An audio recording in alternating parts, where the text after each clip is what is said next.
आजमाइश क्या है और आजमाइश क्यों ज़रूरी है। तो सबसे पहले तो मोमिन पर आजमाइश ज़रूर आती है। हजूर सल्लल्लाहु अलैहि वसल्लम ने फरमाया कि मोमिन को हवाएं हिलाती जुलाती रहती हैं। तो ये भी अल्लाह का बड़ा करम है कि मतलब देखिए ना, अगर हवाएं ना हिलाए जुलाए तो जंग लग जाता है, ठीक है ना। इसी तरह अगर हवाएं ना हिलाए जुलाए तो जंग लग जाता है। अब देखें, जब इंसान को अगर कोई गम ना आए, सिर्फ खुशियां ही खुशियां हो, सिर्फ उसके पास पैसा ही पैसा हो, किसी तरह का गम ना हो, वो तो खुद को खुदा समझने लग जाए। जैसे इब्लीस, अल्लाह ताला कितनी इबादत गुजार था, अल्लाह कितनी बातें की, इतनी बातें की, फिर कोई गम नहीं आया तो फिर अपने आप को खुदा, माज़अल्लाह, खुदा मानना शुरू कर दिया। तो जब इंसान को कोई दुख नहीं आता ना, तो गम नहीं आता, तो वो अपने आप को खुदा मानने लग जाता है, माज़अल्लाह।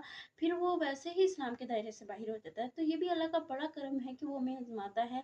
तो जब आजमाता है ताकि हम अल्लाह ताला को याद करें, अल्लाह ताला की याद में मशगूल हों।